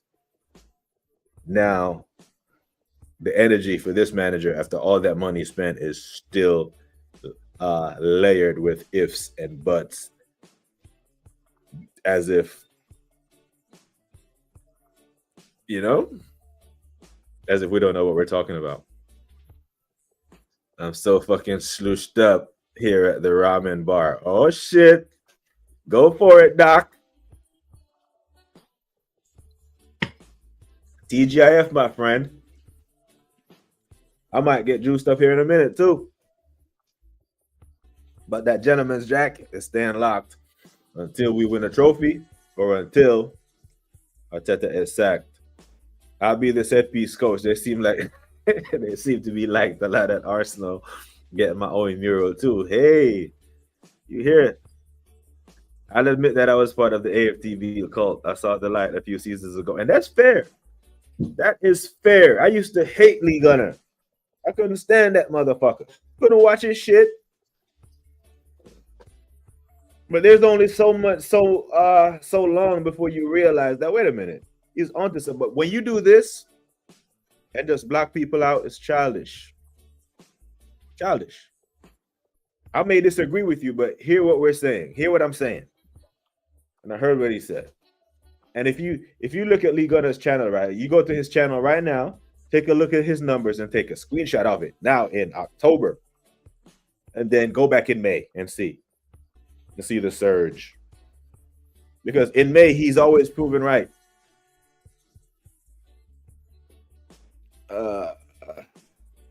Arteta's getting protected like he's on the Epstein files. Oh my days. The transfer market in Wenger days was not like it is today. The playground has changed since Abramovich. Yeah, I hear that. But in 2016, Abramovich was already at Chelsea for 12 years. That year, we signed one outfield player and let Leicester win the league. Or no outfield players. We signed Petr Cech that year. Can't blame that on Roman. Come on, Taron. The 90s you're comparing to 20. No. Of course there is inflation, but let's not pretend like the transfers did not happen. And I'm not going back to the 90s. I'm talking about 2016. 2016 transfer. Wenger was out here making top forward Benayoun and Shamak and shit. Wenger wasn't back like that. And then they lied to us and tell us the reason why we can't get transfers is because we're paying off a stadium. Well, that's been proven to be a crock of shit because we've seen Tottenham build a bigger stadium than ours, a better stadium than ours, a stadium that's widely regarded as one of the best stadiums in England, and still kept their best players. They kept Son and Harry Kane until just 2 seasons ago. That stadium was built 5 fucking years ago. We didn't need to sell our best players to pay off that damn stadium. You could have paid for the stadium and keep your players. You've been lying to us this whole time. Wenger also came in with League One title at Monaco and a French Cup, etc. We are discounting experiences here. And I'm glad you said that, Charles, because here's the thing. We're not going to treat Arteta like he's some kind of amateur. He's been on the job for 6 years, right? If you drive trucks for 6 years, you get good at it. If you're a first officer in an aircraft, next to a captain for 6 years, you're pretty close to being a captain and getting your own aircraft. You're racking up some serious hours. He is not a rookie. And if we're going to treat him like he's a rookie manager, let's pay him as such. Tired of this shit. You don't get to get paid like the big boys and then act like a baby when you're criticized like one. No, you are making big boy money. We expect you to perform like one of the big boys. 15.6 million pounds on whose merit? That's not inflation. Because Carlo didn't make that at Madrid when he was delivering back-to-backs and doubles and trebles. Luis Enrique ain't on that. PSG have money. They got Saudi owners. He ain't on that. Pep is Pep.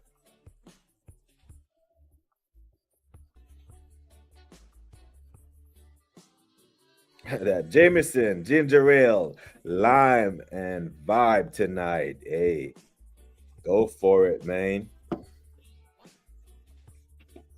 Go for it. I ain't mad at you. I'm not mad at you at all. Wenger deserves the sacking for letting Leicester win the league. Not forgiving them for that. Yep. Criminal. If you get laid for 6 years, you're not a rookie. Let's pay him as such then. If we're going to treat him like a manager with no experience, let's pay him like one. That's what I'm saying. Let's pay him as a rookie. You don't get to make the kind of money you're making and then run from standards. Run from accountability. I am not hearing that.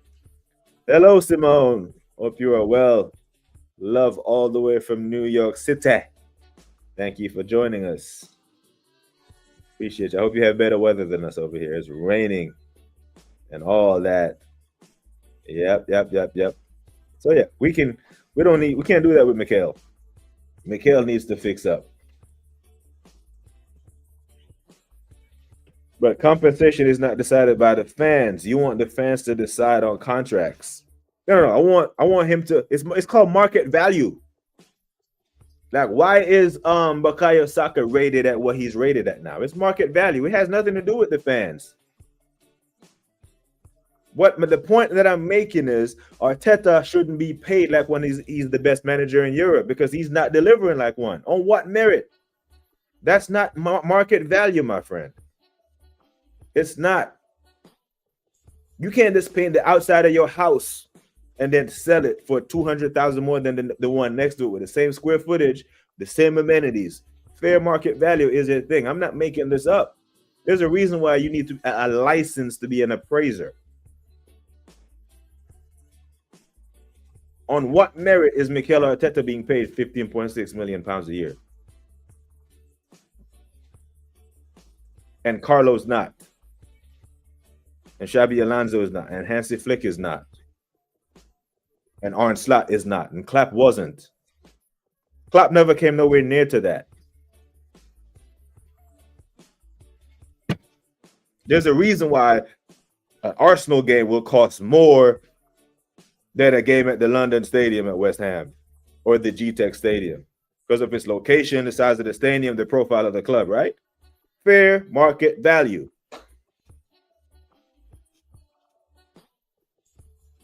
Second highest paid manager in the Premier League. On what merit?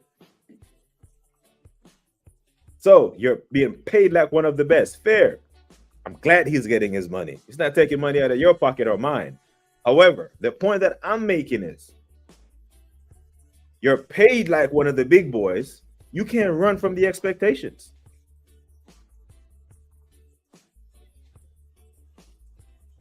See that? CW4, right? That's my rank. It only goes up to 5. So I make more money than the CW3s and the CW2s and the W1s. Right? So the CW3s, there is no CW3 in the army that makes more money than me. I make more than all of them. So when there's a problem that requires my attention, I have to fix it. I can't call the W2 up and be like, hey man, you need to. No, if there's a W5 situation that's being handled, they don't look at me for it. I'm at the CW4 level. So Arteta is at the big boy chair, making big boy money. That comes with big boy expectations. That's what I'm saying. If you disagree, you disagree, but that's cool. But we can't talk about his experiences when he's 6 years on the job and he's paid as such. So, all is well, thanks. It's not raining, but getting colder. That fall classic. Big up the Ramba, Kanamba. Manners and respect every time, my brother. But that's my point, Charles. Don't mind him making his money. Happy that you're making the money. I'll be at the parade singing and dancing, and I won't even care. Won't even care. I'll be happy. Because the scenario exists, right? Last year, Arne Slot, Oliver Glasner, and Eddie Howe all won trophies. If you add up the salaries of all three of them, it's less than $15.6 million a year. So the three managers who walked away with silverware, which is what football clubs at the elite sport are charged to do, combined make less money than the manager of Arsenal Football Club, who is not winning. Fair market value is decided by the board, whether it's up or down. What's the point of debating factors we can't control? The club decided to give him 15. Taran, do we know what his first contract was worth? So here's the thing. I go back to this. The fans are the true stakeholders of the football club. So if the fans decided that they don't want Arteta here, he has to go. If they turn up to the Emirates on Sunday and the stadium is empty, they get a phone call. Why is the stadium empty? The fans are protesting. They want Arteta to go, and he is out of there. So the fans can decide. Why are the fans upset at Arteta? Because we're not winning. He's gone. But the fans aren't going to do that. Because we have fans saying that he's the best manager in Europe.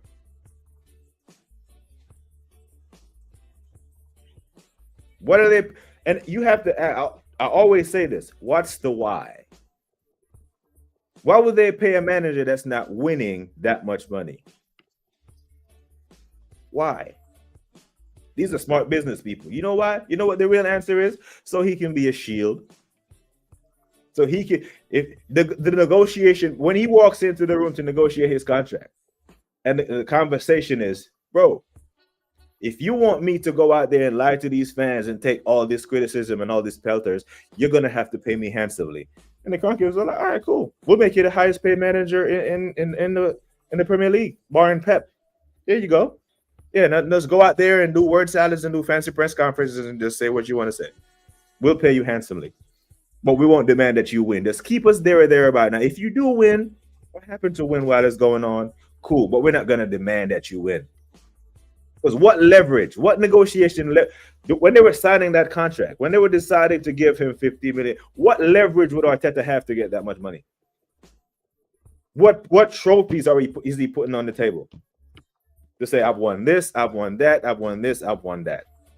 Because now, if Arteta gets sacked, the next manager that comes in there, if he has a big CV and he has trophies, now he has all the leverage. Like, okay, look, you all paid that motherfucker who's never won anything $15.6 million.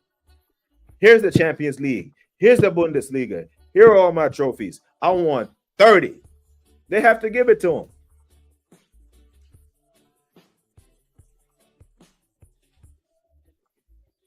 Friday will be the day I always destroy beers. Oh, my days. Pick up the Ramba. I guess a lot of people at the club are well paid. Some would say overpaid because we haven't been successful. That's ass backwards way to run a business. Imagine overpaying people for failure. That is crazy to me. You know? I'm here for intelligent convo. The convo's been fantastic. You know? You don't have to unsubscribe, though. You know? You don't have to. I was going to curse you out over here, bro. I won't ban you, but you don't have to unsubscribe. You can resubscribe to the channel. I appreciate both sides of the AFC fans.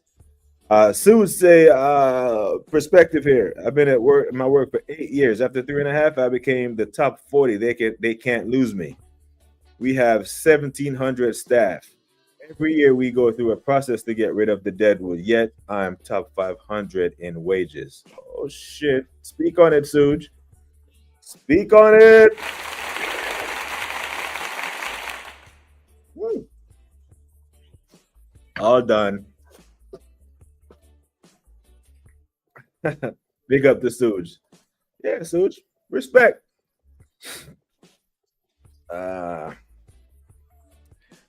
But he is achieving their objectives. And there lies my point. The fans are the real stakeholders of the football club. Because if the fans unanimously say we want him out, and he's out. But the fans don't want that because they look at AFTV and they see shit like, man, it's coming up and saying shit. There is like, not currently a better manager in world football than Mikel Arteta. Mikel Arteta. Okay, I can't even play it straight through. I can't say it straight through. I can't. Yep. Pray for a big body Jamaican girl to come into my life, please. Go on Tinder, bro. Let's go on Tinder.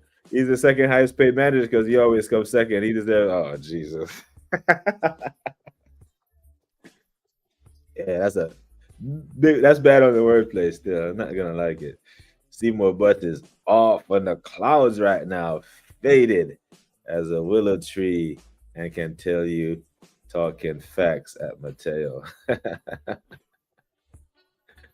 Oh my days. Them Jamaican VI guys with the big body different, man. You men must like pain. You men must really like stress. And Jamaican girl that was stress you out, my brother. Stress you out. But I love him. Love him. Yeah, go on Tinder, man. Go on Tinder. And go on POF. Is POF still open? Does anyone know if POF is still a thing? You know, I used to have a lot of. I had a soldier that went on POF and found a date for the ball. You know, as you go to having the ball, the formal where we all dress up. Man just went on POF and found him a date. Found him a bad little thing.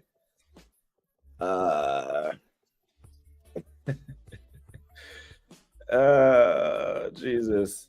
Funny you say that. I just passed the football fields and there was a few fine Jamaican women watching their men play. Oh shit, Suge. Go home, Suge.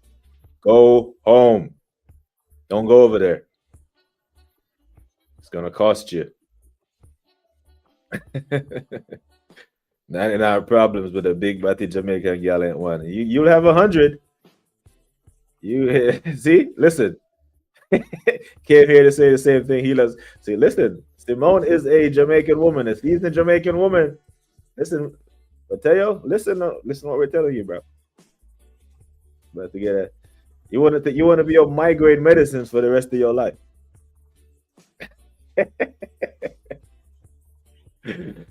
Just go in the street and find a chick. Computer love ain't it.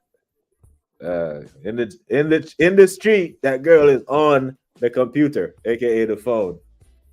That's where it's at now, Rambo. Amanda, look, y'all no more, brother. Amanda, swipe left or right, however the swipe thing go. You know, however the swipe thing is, that's where it's at now. It's digital courting. There is no, hey, let's talk for a second. You know, because back in our day, you had to have some game to go outside. You know what I'm saying? You had to have some. Sarah, you said migraines. You said migraine meds. Are you talking about Indian women? I met my wife outside, my guy. Outside. You know, I met my wife on a bet. We were in a restaurant. Me and my homie, we're having a restaurant. We're in a dining facility. And I see this beautiful little young thing walk across. You know, beautiful young thing. Because me and my homie, she caught both of our eyes as she walking across. And she goes and sit by herself. Back then, yeah. But my young self, hoeing, yep. Used to do some hoe shit. You know, work hard during the week and go chase hoes on the weekend. That's what I used to do. So he looks at me, I look at him. Hey, which one of us are gonna go talk to this one? Because she walks in. I'm like, all right, cool. He said, hey man, go ahead and get her. We sat down, we ate our meal. I walk over there with my phone number on a piece of paper. Because back then, long time, write down my phone number on a piece of paper. I walk over to her after she finished eating because I didn't want to be rude. And I said, hey, what's your name, mama? She told me her name. I gave her the piece of paper with my number on it and my name. And I said, call this number and I'll change your life. And walked away. That was it. Didn't know her. Didn't know who she was from a stranger. And I walked away. Be like, she ain't gonna call. But if she does call, she's dead. And she called the very next day. And the rest is history. That's kind of how that went. But you can't do no shit like that in today's day. Nah, you walk over to a chick now, she'll video you in, oh, it's a creep. You can't even step through a chick in the gym. You know? You know what I'm saying? It's one of them ones. Oh, Jesus. Yeah. I used to work hard during the week, man. I used to wake up at 4 o'clock, run 5 or 6 miles, you know, doing obstacle courses, shooting, driving vehicles, doing crazy maneuvers. At the end of all that, you needed some liquor and some chicks in the street. That's what we used to do, man. We get a fifth of Hennessy and hit the streets, bro. I tell you, he was talking about the food. You didn't want to be rude, which you didn't, or you didn't want to pay. Which one? I didn't want to be rude. I was a gentleman. I need to get back to my hoe phase. Tomorrow is the starting of my arch. Oh, damn. The football has turned into a therapy session. Brother, in person is better. Computer and Tinder is not for me. It's not. I could never. Bro, if me and my wife leave and I have to go back into this day, I don't know what the hell I'll do. I couldn't do it.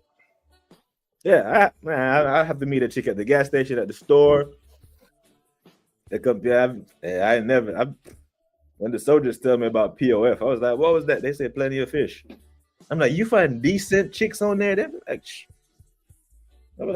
I used to ask myself, like, what kind of woman would go on a place called Plenty of Fish to find dates? Crazy. Yeah. Yes, sir. My life was all about the whole life. Then I got an arranged married, and this is 19 and still going strong. Oh, damn, Suge. Can't believe Suge said he was a hoe. Not the Suge that we know. Not the legendary Suge that we call a legend of a man. Yeah. Yeah, I'm 19 years into. Next March coming up is 20 years for me. So, you know, it's one of them ones. Oh, Jesus. I tell you, hide your Jamaican guys tomorrow. I'll be on demon time, 24/7, 7 days a week. Hey, Suge. Hey, I knew it's the beard, isn't it? The beard and the silver fox. We knew Suge was about that life. Plus, them gal that nowadays, Lord of mercy. Oh, yeah. Right up. Wicked, them wicked, them wicked, them gal, them wicked, them wicked, them wicked. I need to find that soundbite.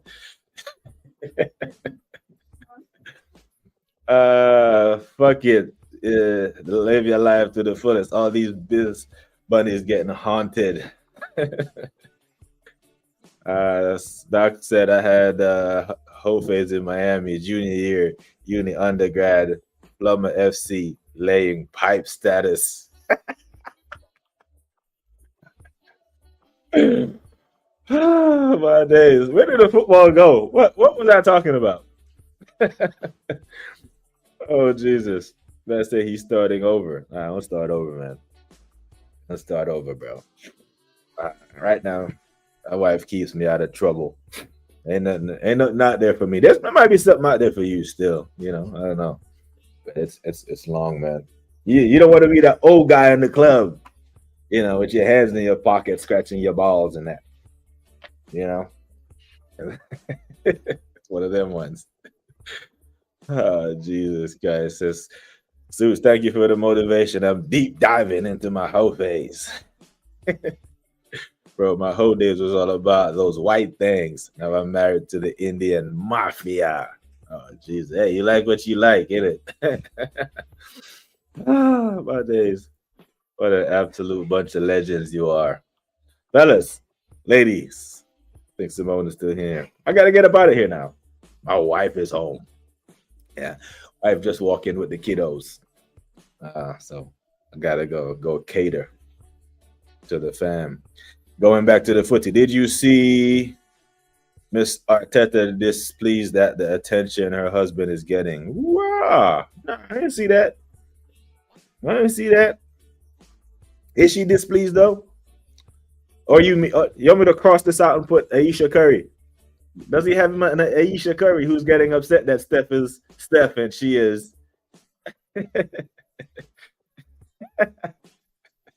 I didn't see that, but I'm gonna have to check it out. I will. You know I will. I definitely will. Give me Caribbean girls. Love me Caribbean girls. She want more than a million. Gonna be a million. Give me Caribbean girls. Hey, that's people. Man has not love. Respect every single time. Wasn't supposed to be on here this damn long. It's my second stream for the day. But it's always a pleasure. Always great to chit chat with you lovely folks. Like I always say, people, take care of yourselves and each other. Until next time, we are gone.